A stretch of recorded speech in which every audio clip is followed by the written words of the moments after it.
Today I had wanted to talk about the deep state. I'd seen a video with Tucker Carlson and Steve Bannon talking about, well, the deep state and us going to war.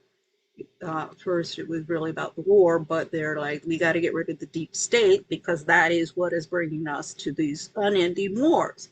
And I totally agree with that. In fact, I want to share uh, you know, Tucker Carl, what they're talking about, because they hit it on the nail. But why is Tucker Carlson ignoring me all this time then? Okay. It does feel like Fox News is playing, and I never criticize Fox because they were so kind to me, but they are playing a central role in the propaganda operation here. It feels like. It's what. Let's go back to the Iraq War. I mean, you were there, you saw it. Look at the Iraq War.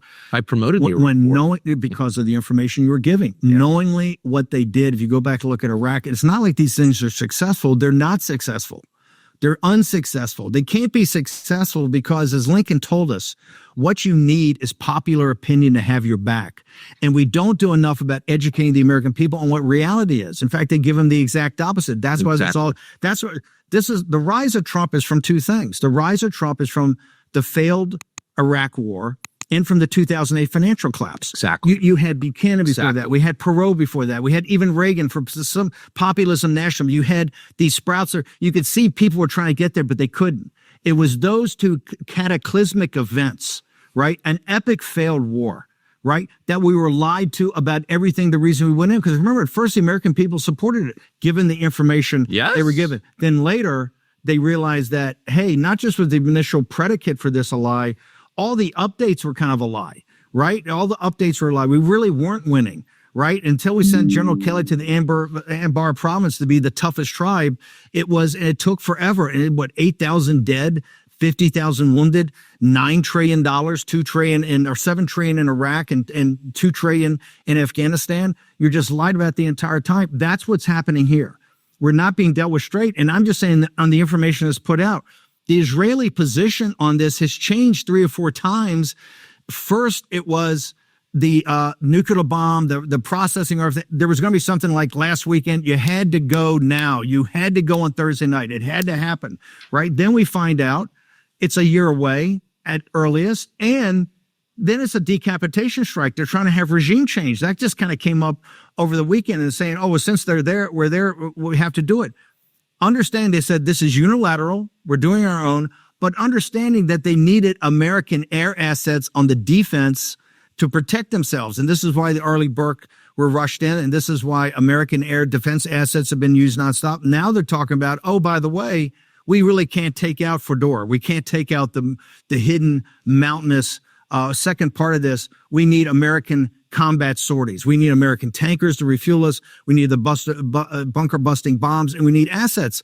This thing changes all the time. When Tulsi Gabbard's still out there as the last thing publicly said by a senior intelligence official, she said it in March. They don't have a program. They haven't had a program. And Bret Baier asked, that's what Bret Baier asked Bibi on Sunday night. And Bibi said, well, we have new information, new intelligence. Well, hold it. We were told that we gave you exquisite intelligence. You weren't giving us intelligence. Exactly. We have to have a total vetting. And by the way, we need to get a vetting on Ukraine. We need to get a vetting on, was American intelligence involved? Because it's a zero probability that without our satellites, without targeting the information, without fire control information, there's no chance that the Ukrainians, as courageous as they are, as much valor as they have, could have pulled out something so complicated. And so this is right now the fight. The fight has to be, we have to take on the deep state. We have to name names, and we have to basically take these organizations and take them apart. And then you're going to unmask everybody in D.C. that's not really on your side. You're going to unmask all those people that say they're conservative and say they're Republicans. When they start protecting this, you're going to say, well, hang on for a second.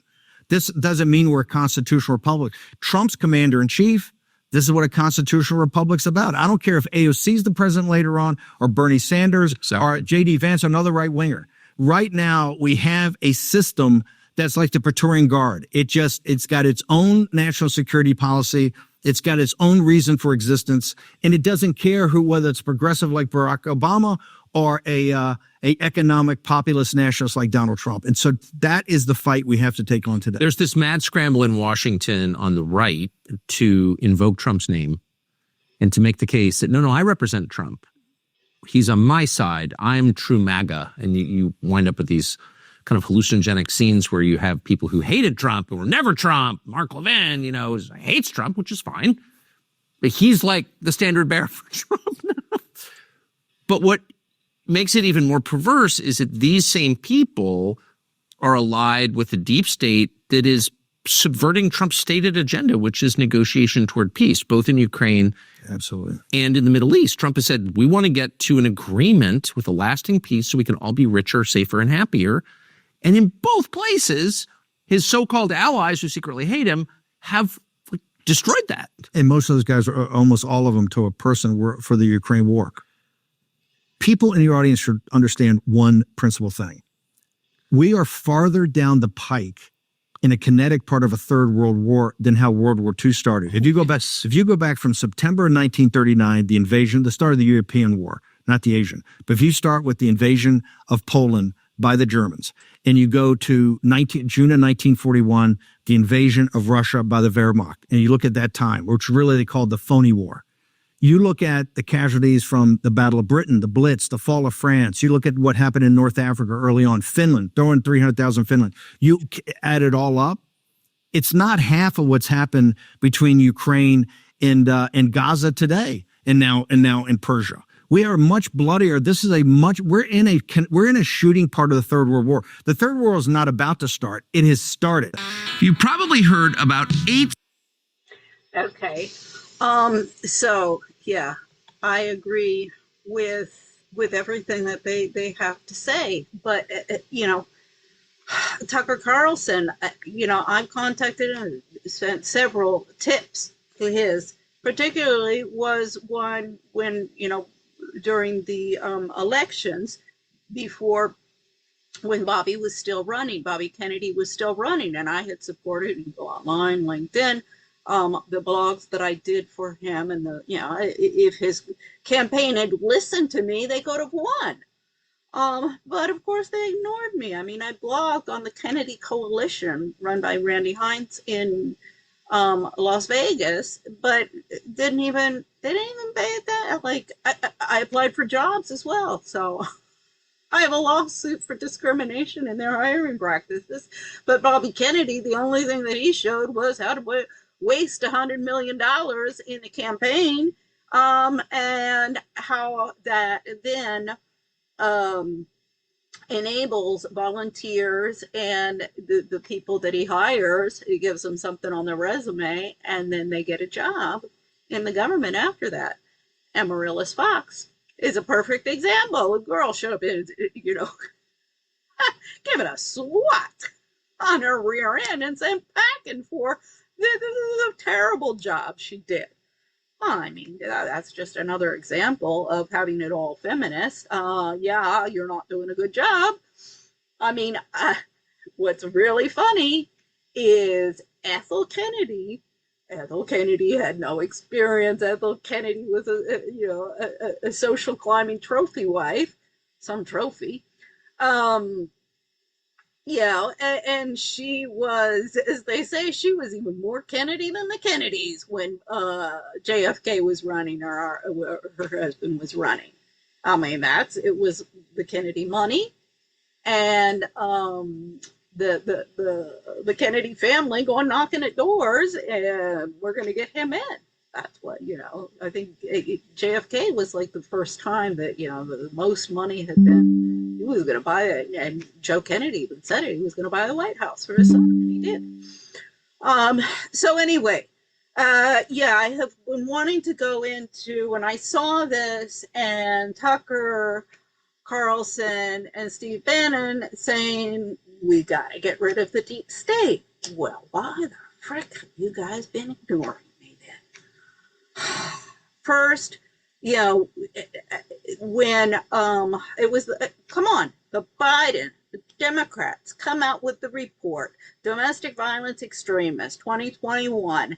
all of these different categories of terrorists and their ideologies. One of my favorite is the abortion. You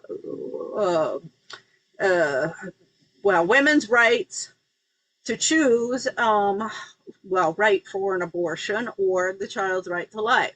So I keep on saying, look, I am not for abortions. That is something, that really should only be happening when there's a life threatening for the mother, or, some medical reason. What we have to work for is that we don't have any unwanted pregnancies. Everybody's responsible, men and women. And then, this is just the perfect issue of how, the feminists on the left have just, you can take down everybody in this town on that issue alone.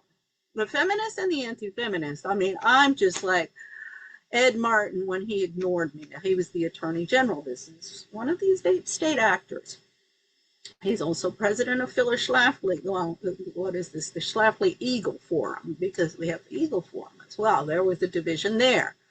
Yeah, there's a lot of state actors, and all of them have their little caves in the 58,000 nonprofits that exist in Washington. That has to be dismantled and broken up. Now, when I saw the Biden violent extremist report, I was like, oh, Republicans, America First Legal. That's Steve Miller, and is it Gene Hamilton? Steve Miller and his wife, who's over at Doge, spokeswoman for Doge, why are you guys ignoring me? You're more of deep state actors, put your cards on the table, everybody. Otherwise, you got them underneath the table, and you're a deep state actor. Sorry, that's kind of just how it works. So anyway, oh shoot, am I? Oh gosh, I hope I didn't screw this up. So anyway, we'll all be getting into the all of the deep state actors that I know on both sides of the pond.